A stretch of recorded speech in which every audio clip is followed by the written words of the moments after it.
Now, very good morning, students. I am Pradeep Singh Dayal, behalf of Suraj Education Group. Today we discuss about the class 11 topic ellipse part 2. इनमें हम आपके पास ellipse की जो equations है standard equations उनको major करने वाले हैं, उनको हम कैसे फाइंड करने वाले हैं। अब आपको पता है ellipse आपके पास x एक्सिस और y एक्सिस दोनों के अलॉन्ग होता है। जब आपका ellipse x एक्सिस के अलॉन्ग होता है उसका वर्टिसेस अपने पास क्या होता है a0, ये आपके पास वर्टिसेस को रिप्रेजेंट किया जाता है। उसके बाद की is equal two plus minus A E zero. तो यहां से आपको पता चल गया कि इलिप्स अलोंग एक्स एक्सिस है, तो इसकी इक्वेशन बनने वाली है x square by a square plus y square by b square is equal to 1। जब आपको ये पता होता है कि आपके पास इलिप्स अलोंग x एक्सिस का है तो x के नीचे a स्क्वायर आएगा, when ellipse is along y axis then आपके पास y के नीचे a स्क्वायर आता है। ठीक है, अब यहाँ से कंपेयर करके भी you have to just find a and b। ठीक है भाई, हमें क्या निकालना a and b। यहाँ से जब हमने वर्टेक्स को कंपेयर किया तो we got a is equal to 6। हमें a की वैल्यू कितनी मिल चुकी है 6। यहाँ से फोकी के कोऑर्डिनेट्स को हमने कंपेयर किया a e is equal to 4। क्या मिला हमें a into e is equal to 4। अब हमें पता है eccentricity is equal to a square minus b square divide by a। यहां से क्रॉस मल्टीप्लाई कीजिए आप, क्या मिलेगा a is equal to a square minus b square. यहां से स्क्वायर बोथ साइड करते हैं तो हम इस फार्मूले को बहुत ज्यादा यूज करते हैं। सो ये फार्मूला बनता है a का square is equal to a square minus b square. ठीक है बेटा, इस फॉर्मूले को हम सबसे ज्यादा यूज करने वाले हैं जब हमारे पास length of latest electron given हो, या आपके पास length of transverse conjugate axis given है, या आपके पास वर्टेक्स के या फोकी की कोऑर्डिनेट गिवन है, तो आप इस फॉर्मूले को यूज करेंगे a और b में से किसी एक की वैल्यू निकालने में। अब यहां से फोकी का जो वर्टेक्स दे रखा है 4, तो ये क्या मिल गया आपके पास 4 का square is equal to a का स्क्वायर, a कितना आपके पास 6, तो a स्क्वायर कितना मिलेगा आपके पास 36 माइनस b स्क्वायर। यहाँ से 16, अब 36 को आपने माइनस किया तो यहाँ से माइनस b स्क्वायर, यहाँ से minus 20 is equal to minus b square cancel out किया भाई। अब अपने पास इक्वेशन में रख दिया x square divide by a square 36 plus y square divide bye आपके पास b स्क्वायर कितना है 20 इज इक्वल टू 1। तो ये आपके पास क्या बन गई, अलोंग आपके पास x एक्सिस का जो इलिप्स है उसकी इक्वेशन मिल चुकी है। ठीक है, हम एक क्वेश्चन ऑफ एसेंट्रिसिटी के ऊपर और कर रहे हैं, उसको देखिए।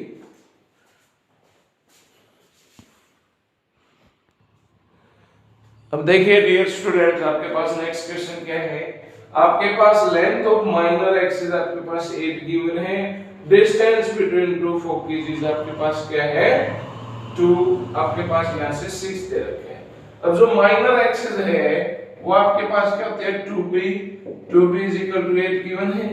यहां से हमने कैंसिल किया 4 पे, सो b is equal to कितना है आपके पास 4, b की वैल्यू कितनी आ चुकी है 4। अब डिस्टेंस बिटवीन टू फोकस, अब आपको पता है जैसे आपके पास ये एक जैसे आपके पास हम एक इलिप्स ड्रॉ करते हैं, इलिप्स लाइक सपोज इस शेप में। अब ये आपके पास फोकी है AE 0, ये आपके पास माइनस AE 0। इन दोनों फोकीज के बीच की जो डिस्टेंस है वो आपके पास क्या होती है 2A। कितनी होती है बेटा 2A, S और S डैश के बीच में।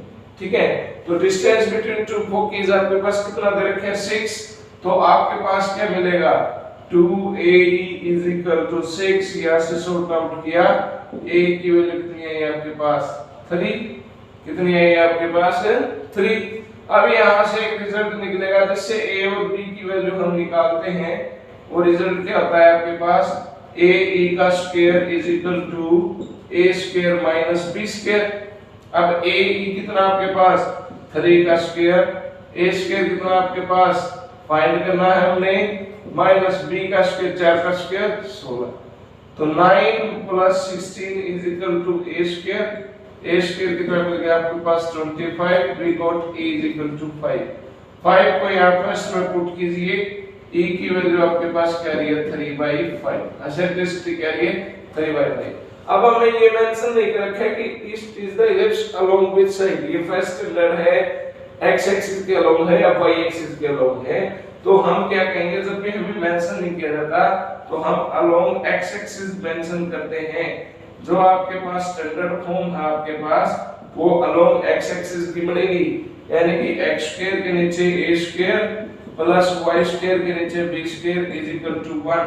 तो इसकी इक्वेशन क्या बनेगी बेटा, x स्क्वायर के नीचे a का स्क्वायर, a स्क्वायर कितना आपके पास 25 plus y square divide bye b square, b square कितना 16 इज इक्वल टू 1। ये आपके पास क्या आएगी, इलिप्स की इक्वेशन आ गई। अब आपके पास एक जनरल इक्वेशन होता है इलिप्स होता है, वो आप सबको पता है what is the general equation of ellipse. जब आपको डायरेक्ट्रिक्स दे रखी होती है तब हम इसको यूज करते हैं। अब आपके पास है general equation of A ellipse. एक इलिप्स की जनरल इक्वेशन क्या होती है, ठीक है। जैसे आपके पास क्या होता है SP = E time of PM होता है। जैसे हमने एक इलिप्स ड्रॉ किया, ठीक है भाई, एक ये S है, S से ये पॉइंट आपके पास P, ठीक है, यहाँ से आपके पास डायरेक्ट्रिक्स आ रही है अलोंग, ठीक है, x x के अलोंग है, ठीक है, ये आपके पास S है, ये पॉइंट आपके पास P डैश, यहाँ से आपके पास डायरेक्ट्रिक्स दूसरी आ रही है इस टाइप से, ठीक है।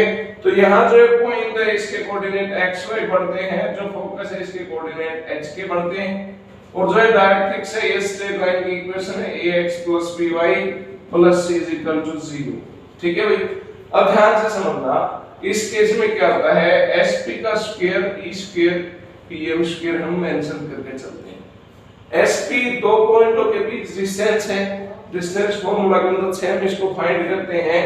तो ये बनता है x - h का होल स्क्वायर y - k का whole square is equal to e square as it is pm क्या है, इस पॉइंट की इस लाइन से डिस्टेंस है, परपेंडिकुलर डिस्टेंस। एक लाइन की पॉइंट से डिस्टेंस का स्क्वायर ax1 + by1 + c का whole square divide by a square + b square.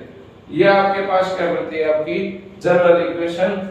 या a स्क्वायर + b स्क्वायर जो डिवाइड में है इसको यहाँ पे मल्टीप्लाई में भेज सकते हैं और ये आपका रिजल्ट बन सकता है। मैं क्वेश्चन से आपको अभी क्लियर करा देता हूँ। जैसे आपके पास क्या कहता है, एक आपके पास इलिप्स है अलोंग x एक्सिस का है, उसका जो फोकस दे रखा है आपके पास h के जो फोकस है वो दे रखा है 4 0, उसकी इक्वेशन दे रखी है x + 5 = 0। ये क्या है इक्वेशन ऑफ डायरेक्ट्रिक्स। हमें इस इलिप्स की आपके पास इक्वेशन बतानी है, ठीक है, इलिप्स की। अब जनरल देखिए कैसे आएगा। अब जो फोकस है और जो एसेंट्रिसिटी यहाँ दे रखी है वो दे रखी है 2/3। कितनी दे रखी है बेटा 2/3। अब यहाँ फॉर्मूले में यूज कीजिए, a कितना है यहाँ देखो ax + 0 * y, कंपेयर कर लीजिए, a की वैल्यू 1, b की वैल्यू 0, c की वैल्यू 5, h की वैल्यू 4 और k की वैल्यू 0, और इन सबको अपनी इक्वेशन में रख दीजिए। तो क्या आएगा 1 का स्क्वायर + 0, ये क्या है x - 4 का होल स्क्वायर y - 0 का स्क्वायर, ठीक है। एसेंट्रिसिटी 2/3 है तो 4/9, ये क्या मिलेगा x + 5 इसका होल स्क्वायर। अब 9 इधर जाएगा तो 9, ये क्या मिला x square + 16 - 8x + y square is equal to 4x square + 25 + 10x। अब सबको एक साइड ले जाओ, x को 9x स्क्वायर यहाँ से 4 तो ये बनेगा 5x स्क्वायर, यहाँ से 9y स्क्वायर कुछ नहीं बचा तो 9y स्क्वायर। अब यहाँ से देखिए आपके पास 8 × 9 8 में 72x, ठीक है। यहाँ से 4 × 40x, इसको आप राइट में ले जा सकते हैं या इसको 40 को लेफ्ट में ले आइए। 72 में 140 जोड़े 7 11 112x।